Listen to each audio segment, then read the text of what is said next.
Mean राशि वाले बंधु स्वागत करते हैं आप सभी का हृदय से अभिनंदन आभार मीन मंथन यूट्यूब चैनल में। तो मीन राशि वालों जरा ध्यान से सुनिए, अगले 3 से 5 दिनों में इन 3 कार्यों को भूल कर भी मत करना। ये 3 काम आपको बुरी तरह से बर्बाद कर देंगे और सबसे बड़ी बात कि आपके दरवाजे पर आई हुई बरकत, खुशियां, दैवीय कृपा आपके दरवाजे से ही वापस लौट जाएगी, आपको पता भी नहीं चलेगा। बंधुओं, आपकी राशि में, आपकी कुंडली में बन चुका है एक बहुत ही विशेष योग। गुरु जो अस्त थे, 12 जून से अस्त चल रहे थे, 9 जुलाई को वे उदित हो चुके हैं। अब ऐसे में गुरु के पूर्ण प्रभाव आपके ऊपर अचानक से हावी होने वाले हैं और गुरु कभी भी अशुभ परिणाम नहीं देते हैं, शुभ परिणाम ही देते हैं। अब कुंडली को यदि देखें तो किसी कुछ भाव ऐसे हैं जहां पर गुरु जब बैठते हैं तो थोड़ी सी बाधाएं उत्पन्न अवश्य करते हैं, लेकिन फिर भी अशुभ नहीं कहा जाएगा। तो ऐसे में जब गुरु उदित हो चुके हैं तो आपको उनके सीधे लाभ प्राप्त होंगे, यानी अचानक से आपके जीवन में ये 5 प्रकार की घटनाएं घटित होंगी। कौन सी है वे घटनाएं, ये हम आपको बताएंगे और कुछ शुभ संकेत आपको दिखाई देने शुरू होंगे। ये शुभ संकेत यदि आप अपने जीवन में घटित होते हुए देख लें तो समझ लेना कि गुरु की पूरी कृपा आपको मिल चुकी है, आपके पितृ पूर्वज और देवी देवताओं की कृपा आपको मिल चुकी है। ऐसे में कुछ भूल, कुछ गलती आपको नहीं करनी है। यही बड़ी गलतियां और भूलें अनजाने में ही दैवीय कृपा को हमारे जीवन में आने से रोक देती हैं, बाधक का कार्य करती हैं। कौन सी है वे 3 भूलें, ये हम आपको बताएंगे।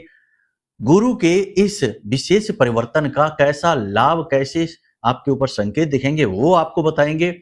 सटीक 5 बड़ी भविष्यवाणियां करेंगे और अंत में आपको बताएंगे 2 ऐसे विशेष उपाय, या यूं कहें कि ऐसी विशेष क्रियाएं जो केवल आपको एक बार करनी है और लंबे समय तक भी लगातार आपके जीवन में दैवीय कृपा, गुरु की कृपा लाती रहेंगी। ज्योतिष में कहा जाता है कि कुंडली में जो पाप ग्रह हैं, जो क्रूर ग्रह हैं, उनसे बनने वाले दोषों को समाप्त करने की क्षमता यदि किसी के पास है तो वो गुरु के पास है। और गुरु कुंडली का सबसे शुभ प्लैनेट है, ग्रह है। और गुरु जब भी अस्त होते हैं तो उस समय शुभ कार्य रोक दिए जाते हैं। इसीलिए 12 जून से जब से गुरु अस्त हुए हैं तब से कोई भी बड़ा मांगलिक कार्यक्रम नहीं किया जा रहा है। आप देख रहे होंगे जरूरी मांगलिक, धार्मिक या बड़े अनुष्ठान नहीं किए जा रहे हैं गुरु अस्त की वजह से। अब जब गुरु उदित होंगे तो ये सारे कार्य भी प्रारंभ हो जाएंगे, ठीक है, यानी कोई भी शुभ कार्य आप कर पाएंगे। कहने का मतलब ये है कि ये कार्यक्रम जो है ये आपके आने वाले समय और काल का पूरा रोड मैप है, पूरा जीपीएस है। आप इस कार्यक्रम के माध्यम से बहुत सारी चीजों का पूर्व अनुमान लगा सकते हैं, अच्छी बुरी सभी प्रकार की बातें आप जान सकते हैं, समझ सकते हैं। और सबसे बड़ी बात कि कुछ ऐसे सूत्र मिलेंगे आपको जो आपको दैवीय कृपा प्राप्त करने का सरल मार्ग बताएंगे। जी हाँ, वो भी देवगुरु बृहस्पति की सहायता से। तो कहने का मतलब यह है कि आज का यह जो कार्यक्रम है ये बहुत ही खास है, बहुत ही आवश्यक है, समय और काल के अनुसार है, इसे अनदेखी नहीं करना। ऐसे कार्यक्रम बहुत कम ही बनते हैं जहां बेबाक होकर लोग निडर होकर अपनी बात कहते हैं, उन्हें फर्क नहीं पड़ता है कि कोई क्या सोचेगा, किसी के क्या विचार हैं। जो सत्य है वही हम आपको बताएंगे। दैवी कृपा प्राप्त करने का, महामाई की कृपा प्राप्त करने के सूत्र बताएंगे। बस आपको इस कार्यक्रम में अंत तक टिके रहना है। बंधुओं, उम्मीद करते हैं आप हमारी बातों को समझ रहे हैं। कार्यक्रम में रुकेंगे, अंत तक सारी बातें समझेंगे और उसे जीवन में भी उतारेंगे तो आपको लाभ मिलेंगे। तो चलिए बंधुओं, महामाई को याद करते हुए पूरे भाव के साथ कमेंट बॉक्स में लिख डालिए कि जय मां भद्रकाली, कृपा करो।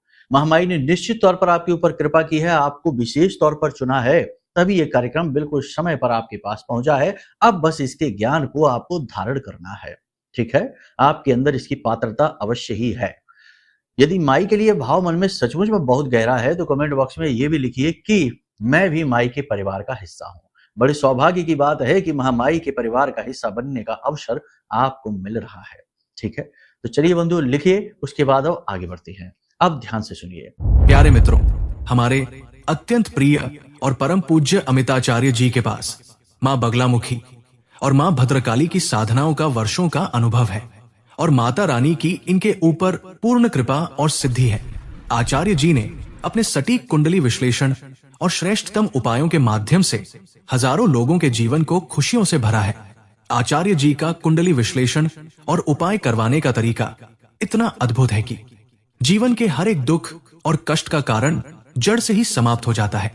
फिर समस्या चाहे जैसी भी हो, कर्जा बहुत बढ़ गया हो, व्यापार चल नहीं रहा हो, बीमारियों में आप बर्बाद हो चुके हो, रिश्तों में प्रेम समाप्त हो चुका हो, या फिर नौकरी ही ना मिल रही हो, विवाह में देरी होती हो, कैसी भी समस्या हो, इन समस्याओं का कारण क्या है, कौन सी महादशा परेशान कर रही है, कौन सा दोष लगा हुआ है, सब कुछ आचार्य जी इतना सटीक बताते हैं कि वर्षों वर्ष के दुख कुछ ही दिनों में समाप्त हो जाते हैं। अगर आपके जीवन में भी कोई ऐसी संकट की घड़ी है तो यही सही समय है जब आप पूज्य आचार्य जी के हाथों से अपनी कुंडली का विश्लेषण करवाएं और वर्षों से चल रहे दुखों और संकटों के इस चक्र से बाहर निकल जाए। प्यारे मित्रों, अभी वीडियो में दिए गए नंबरों पर फोन करिए और अपनी कुंडली का श्रेष्ठतम आकलन करवा डालिए। जिंदगी बदलने का यह सबसे बड़ा मौका हाथ से मत जाने दीजिएगा। जय माई की, महामाई आपका कल्याण करे। गुरु का यह जो परिवर्तन होने जा रहा है, यानी कि गुरु उदित होने जा रहे हैं, इसका आपको कुछ संकेत दिखाई देंगे। कुछ शुभ और कुछ अशुभ संकेत भी हम आपको दिखाएंगे और हो सकता है कि कोई संकेत ही ना दिखे। ठीक है, पहले बात करते हैं कुछ संकेतों की। सबसे पहला संकेत कि अचानक से 9 तारीख के बाद आपके मन में धर्म के प्रति, अध्यात्म के प्रति, अपने पितृ पूर्वज माता पिता के प्रति भाव गहरे होने लगेंगे, अच्छे भाव मन में उत्पन्न होने लगेंगे और एक आप शांति और विश्वास को मन में महसूस करेंगे। बेशक जीवन में कष्ट हैं, बाधाएं हैं और मन में कंफ्यूजन है, यानी एक धुंध सी है, फिर भी कहीं ना कहीं अंतर मन में आपके एक दृढ़ विश्वास उत्पन्न होगा और मन में शांति का भाव भी महसूस आप करेंगे। और सबसे बड़ी बात कि आप चीजों को व्यवस्थित करना शुरू कर देंगे, यानी जो चीजें अस्त व्यस्त हैं, चाहे दिनचर्या हो, चाहे आपके रिश्ते नाते हो, चाहे तालमेल काम का बिगड़ा हुआ हो, स्वास्थ्य का बिगड़ा हो, सारी चीजों को आप व्यवस्थित करना शुरू कर देंगे। अगर ये आपके साथ होने लगा है तो समझिए कि ये जो गुरु का परिवर्तन हो रहा है, यानी गुरु उदित हो रहे हैं, ये आपके लिए बेहद शुभ है। दूसरा संकेत कि यदि आप नौकरी बदलना चाहते हैं, यदि आप बेरोजगार हैं और रोजगार चाहते हैं, यदि आप अपनी ही नौकरी में मान सम्मान प्रतिष्ठा चाहते हैं, उच्च अधिकारियों से उनकी दृष्टि में आगे बढ़ना चाहते हैं, उनकी दृष्टि में नाम कमाना चाहते हैं, तो इसके भी अवसर आपको अचानक से मिलने शुरू हो जाएंगे। तो ये बहुत ही अच्छा शुभ संकेत है, यानी आगे बढ़ने का मौका। यदि ये आपको मिलता है तो समझिए कि ये गुरु का जो परिवर्तन है बड़ा शुभ है आपके लिए। तीसरा कि यदि आपके मार्ग में कुछ बाधा थी, जैसे आप कोई काम करना चाहते थे तो आपको समझ में नहीं आ रहा था कि किस प्रकार से इसमें आगे बढ़ें, क्या काम करें, ये भी समझ में नहीं आ रहा था, या फिर एक अनजाना डर भय आपको लगातार परेशान कर रहा था, आप रुके हुए थे, फंसे हुए महसूस कर रहे थे, तो अब अचानक से ये बाधा हटती हुई महसूस होगी, विश्वास मन में बढ़ता हुआ महसूस होगा और नए मार्ग खुलते हुए दिखाई देंगे। आपको कहने का मतलब यह है कि आपके माइंड में बिल्कुल क्लैरिटी आ जाएगी, आपको समझ में आ जाएगा कि आपको कैसे आगे बढ़ना है, क्या करना है। हो सकता है कि कोई आपका मार्गदर्शक आपको मिल जाए, कोई गुरु आपको मिल जाए, कोई आपका मित्र आपका गुरु बनकर आए। कहने का मतलब यह है कि देखो, संसार का नियम है, शास्त्रों का भी नियम है कि जो भी व्यक्ति ज्ञान देता है, हमें परेशानी से बाहर निकलने का मार्ग बताता है, मतलब अंधकार से प्रकाश की ओर ले जाता है, वह हमारा गुरु ही होता है। ठीक है, उसके लिए आदर भाव अवश्य रखना ही चाहिए। तो ऐसा कोई व्यक्ति आपके जीवन में आ सकता है। तो कहने का मतलब यह है कि आपके मार्ग की बाधा हटेगी, पथ प्रदर्शन होगा, माइंड में क्लैरिटी बढ़ेगी। अगर ये होता है तो समझिए ये बहुत ही शुभ है। अब इसी के साथ साथ कुछ नेगेटिविटी भी आएगी। कहने का मतलब ये, देखो हमें एक बात याद रखना, अगर कोई व्यक्ति आपसे सिर्फ ये कहे जा रहा है कि अच्छा ही अच्छा, अच्छा ही अच्छा, अच्छा ही अच्छा, तो मतलब कहने का यह है कि वहां कुछ ना कुछ गड़बड़ है, मिलावट है, क्योंकि इस संसार में कुछ भी एक सार नहीं है, सब में द्विअर्थी भाव होता है। जैसे दिन है तो रात्रि है, जैसे काला है तो सफेद है, इसी प्रकार देवता हैं तो दानव भी है। ठीक है, तो कहने का मतलब यह है कि जब सकारात्मकता आती है तो उसके साथ कहीं ना कहीं नकारात्मकता भी आती है। अब गुरु की ही बात कर लेते हैं। जैसे गुरु जो होते हैं वो बहुत ही शुभ होते हैं। कुंडली में अगर गुरु जो है ना, वो बहुत ही शुभ फल देते हैं, कभी अशुभ फल नहीं होते। गुरु का कोई शत्रु भी नहीं होता है। जैसे ग्रहों में भी मित्र शत्रु का भाव होता है, तो गुरु का कोई शत्रु भी नहीं होता। गुरु किसी से शत्रुता नहीं मानते हैं। ठीक है। शुक्र का आंशिक स्वभाव जरूर होता है गुरु से थोड़ी सी शत्रुता मानने का, लेकिन गुरु शुक्र से भी शत्रुता नहीं मानते हैं। फिर भी गुरु का कुछ भावों में बैठना जातक के लिए नेगेटिव फल दे सकता है। ठीक है, सप्तम में बैठेगा तो विवाह में देरी कराएगा, छठे में बैठेगा तो विवादों में उलझाएगा, लग्न में बैठेगा तो जातक के बनते काम बिगाड़ भी सकता है। और ऐसा इसलिए होता है क्योंकि गुरु सत अभिमान कारक होते हैं, यानी जातक को अपने ज्ञान, अपनी बुद्धि, अपनी नॉलेज का ही अभिमान होने लगता है और वह इसी की वजह से दूसरों पर हावी होने की कोशिश करता है। तो कहने का मतलब यह है कि हर एक पॉजिटिव चीज का नेगेटिव साइड भी होता है, उसकी अनदेखी हम नहीं कर सकते। यदि हम करेंगे तो हम खुद अपने बनाए हुए इस जाल में फंस जाएंगे, मतलब कि गड्ढे में गिर जाएंगे। तो नेगेटिव साइड क्या रहेगी, ध्यान से सुनिए। सबसे पहली नेगेटिव साइड कि आप लोगों से तर्क वितर्क और कुतर्क में ज्यादा उलझेंगे। मतलब कहने का यह है कि कोई आपसे कुछ कहेगा, अगर वो बात फालतू ही क्यों ना हो, आपको उलझाने वाली ही क्यों ना हो, आपको उकसाने वाली ही क्यों ना हो, तब भी आप उसका जवाब दिए बिना नहीं रह पाएंगे। आप उसको जवाब देंगे और जवाब देने के चक्कर में बहस हो सकती है। तो ये स्थिति से आपको बचना है। ठीक है, बहसबाजी से बचना है। दूसरा कि आपके अंदर कॉन्फिडेंस यानी आपके अंदर विश्वास अति विश्वास में भी बदल सकता है, यानी ओवर कॉन्फिडेंस में भी बदल सकता है। इस चक्कर में आप गलत जगह पैसे निवेश कर सकते हैं। तो सावधान रहना है। विश्वास और अति विश्वास में बहुत ही बारीक सा अंतर है, भेद है। इसे जानना बहुत आवश्यक है। स्व आकलन से स्वार्थी बनते हुए, यानी स्वार्थी बनते हुए, स्व आकलन करते हुए आप इसे समझ पाएंगे, लेकिन इसके लिए आपको निष्पक्ष होना होगा, पूर्ण पारदर्शी होना पड़ेगा। ठीक है, तो ये चीज है, इसको आपको ध्यान देना है। तीसरा, वैवाहिक जीवन में कष्ट हो सकते हैं, वैवाहिक जीवन में टकराव हो सकते हैं, मनमुटाव हो सकते हैं, मतभेद हो सकते हैं। तो इसके लिए थोड़ा सा आपको संभलना होगा। गंभीरता से चीजों को समझें, किसी भी बात को हल्के में ना लें, किसी के साथ भी जोक ना करें, किसी के व्यक्तिगत जीवन में दखल ना करें और किसी को जरूरत से ज्यादा सलाह देने की कोशिश ना करें। जी हाँ, ये चीजें बहुत अच्छी हैं, आप अच्छे भाव के साथ करेंगे, आप गलत नहीं करेंगे। आपने कभी किसी का गलत किया नहीं, अनजाने में यदि किसी का कुछ गलत हो भी गया तो उसके लिए आपके मन में आज भी पश्चाताप है, पछतावा है।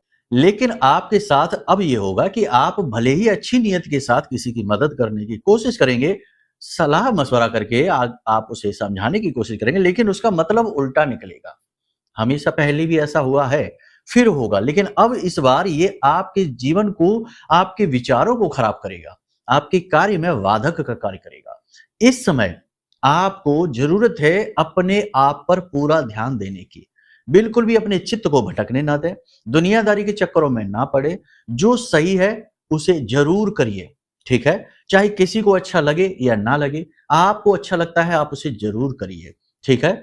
दूसरा, किसी से भी प्रभावित होकर किसी भी कार्य की शुरुआत ना करें, किसी की बातों में ना आए। कोई सलाह दे रहा है तो समझें कि ये व्यक्ति कैसा है, इसका चरित्र कैसा है, इसका रिकॉर्ड कैसा है, ये सलाह देता क्यों है लोगों को, इसकी सलाह सचमुच में मानने लायक है या नहीं है। ये सारी चीजें आपके अंदर तभी पैदा होंगी जब आप गुरु का सही मतलब समझेंगे। गुरु आध्यात्म है, गुरु वैराग्य है, गुरु किसी भी चीज से चिपकना नहीं है। गुरु सब चीजों को अपने साथ रखते हैं, सब रिश्तों को अपने साथ रखते हैं, लेकिन सभी चीजों के लिए मन में वैराग्य का भाव भी रखते हैं, साथ होते हुए भी विरक्त हैं। ठीक है, तो बस वही भाव आपको रखना है। एक और महत्वपूर्ण बात आपको हम बता दें कि ये समय और काल, यदि आप गुरु का पूर्ण लाभ लेंगे, जीवन में उन्नति करना चाहते हैं, हम आपको लिख कर दे सकते हैं कि अगर आपने ये नहीं किया, क्या कि अपने चित्त को शांत, यानी कि ध्यान मेडिटेशन की प्रक्रिया को जीवन में ना अपनाया, तो आप आगे नहीं बढ़ पाएंगे।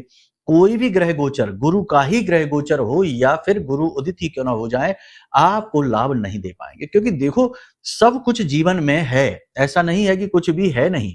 देखो, आप जिस चीज के लिए हो सकता है तरस रहे हैं, आपके पड़ोस में लोग उसे भोग भोग कर थक चुके हों। कोई व्यक्ति एक कार के लिए तरसता है और उसके पड़ोस में ही कोई 2-2 4-4 गाड़ियां अपने पास रखता है और गाड़ियों में उसका इंटरेस्ट ही नहीं है। तो आप समझिए कि संसार में सब कुछ है, लेकिन कर्महीन लोगों के लिए नहीं। सकल पदार्थ है जग माही, कर्महीन नर पावत नाही। तो आप अब कर्म क्या है आप समझिए, जो आप दुकान खोले हैं, अपनी नौकरी करते हैं, जो भी कुछ है, ये कर्म, ये क्रियाएं हैं, दैनिक क्रियाएं हैं। इन्हें कर्म ना कहिए। कर्म वो होते हैं जो आत्म उत्थान के लिए होते हैं, स्वयं की आत्मा के उद्धार के लिए होते हैं, वो कर्म होते हैं। पूजा पाठ, अनुष्ठान, दान, कर्म, दूसरों के लिए दया भाव रखना, धर्म की राह पर चलना, ये कर्म है। लेकिन इनसे भी महत्वपूर्ण है कि आप स्व का बोध रखिए, अपना बोध रखिए कि आप कौन हैं। आप ये शरीर, ये जो हाड़ मांस का शरीर है, ये आप नहीं है, ये तो सिर्फ वस्त्र हैं।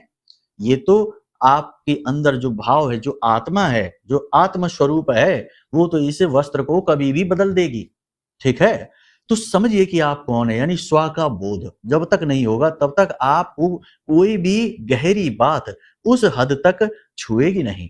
अध्यात्म आपको स्पर्श भी नहीं करेगा। हर एक आध्यात्मिक प्रक्रिया है, वो सिर्फ एक फॉर्मेलिटी बनकर रह जाएगी। आप उसकी गहराई तक जा ही नहीं पाएंगे। बिल्कुल उसी की तरह जैसे तालाब के बाहर कोई तालाब में पैर डाल के बैठा हुआ है, वो तालाब में तो है, लेकिन तालाब की गहराई का उसे कोई आभास नहीं। उसके लिए उतरना पड़ेगा। तो पूजा पाठ अनुष्ठान आप खूब करेंगे, लेकिन उसका लाभ आपको पूर्ण रूप से नहीं मिलेगा, क्योंकि आपने उसको अनुभव नहीं किया। कैसे करेंगे अनुभव? सिंपल, बिल्कुल सरल सी क्रिया आपको हम बता देते हैं। आपको प्रतिदिन ये नियम बनाना है कि 10, 15, 20 मिनट, आधे घंटे प्रैक्टिकल करके देख लेना, केवल 15 दिनों के लिए। उसके बाद आप छोड़ नहीं पाएंगे। एक ध्यान की प्रक्रिया। अब ध्यान में आपको किसी चीज का ध्यान नहीं करना है। ध्यान का मतलब है कि अंदर जो शून्य है, जो खालीपन है, जहां आप वास्तविक स्वरूप में विद्यमान हैं, आत्म स्वरूप में विद्यमान हैं, उस स्वरूप को जानने की कोशिश करना। ठीक है? उससे कैसे आप जानेंगे? हमारी इंद्रियां, जो हमारी 10 इंद्रियां हैं, 5 इंद्रियां हैं लेकिन 10 इंद्रियां भी हैं। जैसे 4 दिशाएं हैं लेकिन 10 दिशाएं भी हैं। तो देखो, बात को समझना, बात पकड़ना नहीं है। अगर आपने शब्दों को पकड़ा तो आप भटक जाएंगे, भटकना नहीं है। हमारी जो इंद्रियां हैं, इनके माध्यम से हम इस संसार में फैल रहे हैं। हम कुछ देखते हैं, विचार मन में उठते हैं, हमारा फैलाव, विस्तार है। तो इस विस्तार को रोकना है, क्योंकि विस्तार जो है ना, वह हमारे मन और बुद्धि को भ्रमित कर देता है, मन को भटका देता है, बुद्धि को भ्रमित कर देता है। तो आपको क्या करना है कि कुछ देर के लिए बिना शरीर को हिलाए डुलाए, आंख बंद करके और अपनी आज्ञा चक्र पर ध्यान लगाना है। यहाँ आपको शुरुआत में कुछ नहीं दिखाई देगा, लेकिन कुछ समय के बाद यहाँ, कुछ समय अंधकार, उसके बाद यहाँ पर प्रकाश थोड़ा थोड़ा सा दिखाई देना शुरू होगा। इसी आज्ञा चक्र पर आपको लगातार ध्यान लगाना है प्रतिदिन, चाहे आपका मन करे या ना करे। मन में विचार आए, उन विचारों को कैंसिल करते जाइए। जब ऑफिस जाएंगे तब देखेंगे, जब दुकान जाएंगे तब देखेंगे, जब किसी से मिलेंगे तब देखेंगे, अभी उसके बारे में नहीं सोचना। इस तरह विचारों को कैंसिल करते जाइए। शुरुआत में ये आपको थोड़ा सा लगेगा अजीब, कह रहे ये क्या फालतू काम में बैठ गए, छोड़ो, अपना ऑफिस चलते हैं, ये करते हैं, इससे कुछ होगा, इससे तो कुछ नहीं होना। ये सारे विचार आपके मन में आएंगे। यही तो माया है, यही तो आपका चंचल मन है जो आपके मन में विचार डालेगा, आपको हटाएगा इस मार्ग से। लेकिन आपको जिद करना है, हठ करना है, हठ योगी बनना है। तो आपको आंख बंद करके बैठे रहना है। नियमित समय पर आपको, जैसे कहते हैं ना कि रोबोटिक एक्टिविटी, वैसे करना है। ठीक है ना? मशीनी क्रिया। आपको बैठना है तो बैठना है बस, चाहे मन लगे या ना लगे। विचार आए, उन्हें कैंसिल करती जाए। 5, 6, 7 दिन तक आपको लगातार ऐसा ही करना होगा। ये संघर्ष होगा। धीरे धीरे विचार आने अपने आप कम होते चले जाएंगे, बंद नहीं होंगे, कम होते चले जाएंगे। इन्हीं कम विचारों के बीच में जो समय बचेगा, एक विचार से दूसरे विचार के बीच का जो समय होगा, वही आत्मबोध का समय होगा। जब ये समय अंतराल बढ़ता चला जाएगा, विचार धीरे धीरे खाली होते चले जाएंगे, तो शून्यता का एहसास होगा। उस महाशून्य का एहसास होगा जो आपके असली स्वरूप को दिखाएगा, आप कौन हैं। जब आप उसे समझेंगे, फिर आप कोई भी क्रिया, पूजा पाठ, अनुष्ठान करेंगे, उसके भाव को महसूस कर पाएंगे, देवता से सीधे जुड़ पाएंगे। आपने देखा होगा, योगी, ऋषि मुनि गुफाओं में आंख बंद करके ऐसे बैठे रहते हैं। तो वो क्या है? वो वही तो है, स्व का बोध करना और ब्रह्म से जुड़ना। क्योंकि जो आपके अंदर आत्म तत्व है, वह उसी ब्रह्म का एक अंश है। ठीक है? आप कोई अलग नहीं है, उसी ब्रह्म का ही स्वरूप है। तो ये सारी बातें हम आपको इसलिए बता रहे हैं। देखो, हो सकता है कार्यक्रम थोड़ा लंबा हो जाए और कुछ लोगों को लगे कि अरे हम तो बोर हो गए, क्योंकि जो 2 मिनट की, 1 मिनट की रील वाले लोग हैं ना, कॉमेडी वीडियो वाले, उन्हें तो जरूर बोरियत होगी, वो तो जा भी चुके होंगे। आप यदि अभी तक यहाँ टिके हुए हैं, तो ये सारी बातें हम आपको इसलिए बता रहे हैं, क्योंकि देखो, हर एक चीज के असली स्वरूप को अगर हम नहीं जानेंगे, तो हमारा जीवन व्यर्थ हो जाएगा। हम बस इसी खींचतान में लगे रहेंगे, कभी कुछ व्यवस्था बिगड़ी उसे बनाने में लगे, कभी बनी हुई व्यवस्था को सुचारू चलाने में लगे। हम बस इसी उधेड़-बुन में लगे रहेंगे और एक दिन अंत हो जाएगा। ये जो आत्म स्वरूप है इस वस्त्र को बदल देगा और फिर आप सोचते ही रह जाएंगे कि जीवन का उद्देश्य क्या था? हम आए क्यों थे इस संसार में? हमें क्यों भेजा गया था और क्यों वापस बुलाया गया? ये सोचते ही रह जाएंगे। तो कहने का मतलब ये है कि ये जीवन को सफल बनाने वाली क्रियाएं हैं। अब गुरु उदित हो रहे हैं इसलिए ये बातें हम आपको बता रहे हैं, ठीक है? क्योंकि गुरु मतलब ज्ञान और कोई सामान्य ज्ञान नहीं कि मोबाइल चलाना सीख लिया, कंप्यूटर चलाना सीख लिया, कार चलाना सीख लिया, ये ज्ञान नहीं। गुरु है स्व का बोध, यानी आत्मज्ञान, ब्रह्म ज्ञान, गहरा ज्ञान, समझ चीजों की, ठीक है? तो ये है। तो ये चीजें हमने आपको बताई। इस क्रिया को आप करके अवश्य देखिए। देखो, नहीं किया है तो करके शुरू करके देखिए। 15 दिन का प्रयोग करके देखिए, उसके बाद आप खुद छोड़ नहीं पाएंगे, इस बात की हम गारंटी देते हैं। आपको आनंद आने लगेगा, ठीक है? और आनंद का कोई अपोजिट नहीं है, विपरीत नहीं है। आनंद के बाद परम आनंद है, ब्रह्म आनंद है। लेकिन जो चीजों से हमें मिलता है, दुनिया से हमें मिलता है, वो सुख है और सुख का अपोजिट है, उल्टा है दुख। यानी सुख मिलेगा तो दुख पीछे जरूर है, ये याद रखना। कहीं से सुख मिल रहा है तो कल को वहीं से दुख भी मिलेगा। लेकिन आनंद यदि मिलना शुरू होगा स्व के बोध से, ब्रह्म के बोध से, तो उसका कोई ऑपोजिट नहीं है, ठीक है? तो ये क्रियाओं को करके देखिए। अब हम आपको बताते हैं कि कौन सी है वो गलतियां जो आपको नहीं करनी है। सबसे पहली गलती, किसी महिला का अपमान नहीं कर देना। महिला स्त्री तत्व है, पूजनीय है, शक्ति का स्वरूप है।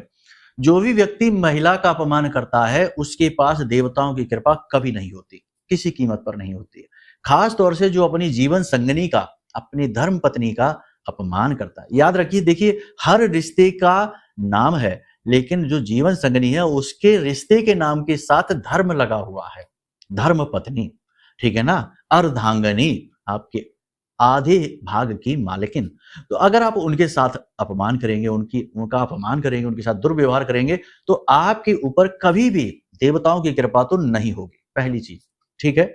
दूसरा, अभद्र भाषा का प्रयोग भूलकर भी नहीं करना। इससे आपका बुध खराब हो जाता है, शुक्र खराब हो जाता है और जिसका बुध खराब हुआ उसका काम धंधा व्यापार तो नहीं चलेगा, कामों में रुकावट जरूर आएगी, हर हालत में आएगी, काम बनेंगे नहीं। तीसरा, बिना सोचे समझे कहीं इन्वेस्टमेंट मत कर देना। पैसा इन्वेस्ट करने से पहले बहुत अलर्ट रहना, ठीक है ना? क्योंकि पैसा एक बार हाथ से निकल गया फिर नियंत्रण आपके पास नहीं रहता, नियंत्रण तो नियति के पास होता है, ठीक है ना? देखो, पैसे के मामले में कितनी अच्छी अच्छी बातें शास्त्रों में पढ़िए, ज्ञान की बातें पढ़िए, है ना? पुस्तकस्था तुया विद्या पर हस्तगतं धनम कार्यकाले समुत्पन्ने नसा विद्या न तद्धनम। हाथ में निकला हुआ, हाथ से निकला हुआ पैसा किसी काम का नहीं है, ठीक है? जैसे पुस्तक में पढ़ी हुई विद्या किसी काम की नहीं है जब तक कि आप पन्ने पलटे ना, पढ़े ना, ठीक है? तो बिना सोचे समझे इन्वेस्टमेंट नहीं करनी, पहली चीज। अब एक और बात आपको बता दें कि भूल से भी धर्म का, भगवान का, माता पिता का, पितृ पूर्वजों को कोसना नहीं है, अपमान नहीं करना है, गलत भाषा शैली का इनके लिए प्रयोग नहीं करना है। इसी के साथ साथ कोई व्यभिचार नहीं करना है, जैसे कि जुआ, शराब, सट्टेबाजी, मांसाहार, अगले 5 से 7 दिन भूल कर भी नहीं करना है। हम तो ये कहेंगे कि आजीवन ही ना करिए, ठीक है ना? किसी का शरीर खाकर, मांस खाकर आपको सुख कैसे मिल सकता है? शराब पीकर खुद को भुलाकर आपको सुख कैसे मिल सकता है? अध्यात्म तो खुद के बोध की बात करता है, खुद को जानने की बात करता है, और आप तो शराब पीकर खुद को भुलाने की कोशिश करते हैं। अगर आप ऐसा करते हैं तो ये आपको नहीं करना है, ये व्यभिचार है, इससे तो भूलकर भी नहीं करना। अगर आप करते हैं तो फिर भूल जाइए देवी देवताओं की कृपा के बारे में, उद्धार के बारे में। इसके लिए तो फिर अगला जन्म लेना पड़ेगा, ठीक है? तो ये नहीं करना है। इसी के साथ साथ सबसे महत्वपूर्ण, वाहन आदि लापरवाही से नहीं चलाना है, संभल कर चलाना है, क्योंकि राहु अभी भी प्रबल है, मंगल के साथ केतु अभी भी है, अचानक दुर्घटना हादसे का योग बन रहा है, ठीक है?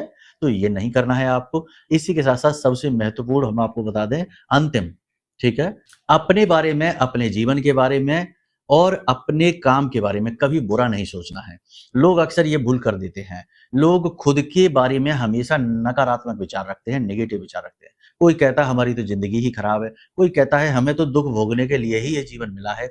तमाम तरीके की उल्टी सीधी और भी बहुत सारी बातें। आप जैसा बोलेंगे वैसे ही आपके विचार हो जाएंगे, और जैसे आपके विचार होंगे वैसा ही आपका जीवन हो जाएगा। यत पिंडे तत् ब्रह्मांडे, जैसी मन स्थिति वैसी ही परिस्थिति। तो आप अपने बारे में जितना हो सके उतना पॉजिटिव रहिए। देखिए, परिस्थिति चाहे जैसी भी हो जीवन में, बदलते देर नहीं लगती है, लेकिन आप अपनी मनःस्थिति क्यों खराब कर रहे हैं? मान लीजिए परिस्थिति जो है वो वातावरण है आसपास का जो गंदा है, मैला है और मनःस्थिति आपका घर है। तो जब घर बाहर का वातावरण गंदा है, मैला है तो क्या आप अपने घर में भी कचरा लाकर रख लेंगे? नहीं, घर के कचरे को तो आप साफ करेंगे, घर को तो साफ रखेंगे, बाहर जो गंदगी है सो बनी रहे, घर में क्यों गंदगी रखेंगे? ऐसे ही आपका मन जो है वो आपका घर है, उसमें आप नकारात्मक और उल्टे-सीधे विचार रखेंगे तो मन में भी गंदगी आ गई। जीवन में तो मान लिया कि मुसीबतें हैं, गंदगी है, परेशानी है, आज नहीं तो कल वो साफ हो ही जाएगी। लेकिन मन में एक बार गंदगी का वास हो गया और वो रास आने लग गई आपको, तो वो कभी नहीं निकलेगी। उसके लिए तो फिर अगला जन्म यानी ये जन्म खराब हो गया, ठीक है? मन कुरूप हो गया, मन खराब हो गया। तो उम्मीद करते हैं सारी बातें आपने समझ ली हैं। अब यदि आपको कोई विशेष साधना चाहिए, माई की सेवा चाहिए, जैसे कि माई का रक्षा कवच चाहिए, चालीसा पाठ चाहिए, आरती है, फ़ोटो है, तो आप व्हाट्सएप नंबर है, इन पर फ़ोन करिए, मैसेज करिए, आपको हम ये चीज़ें मुफ़्त में भेजेंगे। पीडीएफ और फ़ोटो के रूप में आपके व्हाट्सएप नंबर पर पहुँचेंगी, ठीक है? पते पर नहीं, क्योंकि पते पर पहुँचाने में खर्चा बहुत होगा, इतना धन नहीं है हमारे पास, ठीक है? दूसरा कि यदि आपके जीवन की कुछ ऐसी विशेष समस्याएँ हैं, जिनसे मुक्ति नहीं मिल पा रही है, तो ज़रूर कुंडली में कोई ऐसा दोष बना है, जिसे हटाना बेहद आवश्यक है। नहीं हटेगा तो निश्चित तौर पर आपको कष्ट मिलेगा, कोई ताकत दुनिया की रोक नहीं सकती क्योंकि वो आपका प्रारब्ध है, पिछले जन्म का कोई कर्म है। अब या तो उसे भोग कर काटिए या उपाय करके उसे शांत कर दीजिए, 2 ही तरीके हैं, ठीक है? जैसे कहीं आग जल रही है तो या तो उस आग में जलकर उस आग को बुझने का इंतजार करिए या फिर कुछ ऐसी क्रिया करिए, पानी डालिए जिससे वो आग ही बुझा दीजिए। समझ में आ रही हैं आपको बातें? बिल्कुल साधारण तरीके से समझाते हैं। जितनी हमारी बुद्धि है, जितनी माई की कृपा है, उस आधार पर समझाने की कोशिश करते हैं। जिनको अच्छी लगती है, वो तो हमारी बात समझते हैं, मानते हैं और कुछ लोग हैं जो अपनी दुर्बुद्धि भी दिखाते हैं। खैर, माई जाने, माई का काम, उनका कर्म है। उम्मीद करते हैं सारी बातें आपने समझ ली हैं, इन्हें जीवन में उतारिए और जीवन में एक नई उन्नति, एक नए मार्ग को खोलिए अपने लिए, ठीक है? चलिए बंधु, आज के इस कार्यक्रम को यहीं विराम देते हैं। हमेशा हंसते रहिए, मुस्कुराते रहिए, सकारात्मक रहिए, हर हाल में रहिए। माई आपके ऊपर कृपा जरूर करेंगे। प्रेम से बोलिए जय माई की। हमारे प्रिय और परम पूज्य आचार्य जी ने अपनी साधनाओं के अनुभवों पर आधारित शक्तिशाली उपाय और क्रियाओं के माध्यम से हजारों लोगों के जीवन को पूरी तरह से बदला है। आचार्य जी के द्वारा बताया गया हर एक उपाय इतना सटीक और कारगर होता है कि जो भी इसे पूरे भाव के साथ कर लेता है, उसे साक्षात महामाई की कृपा और आशीर्वाद प्राप्त हो जाती है। इसलिए निसंकोच इन उपायों को पूरे भाव के साथ करिए, आपका कल्याण होगा। जय माई की।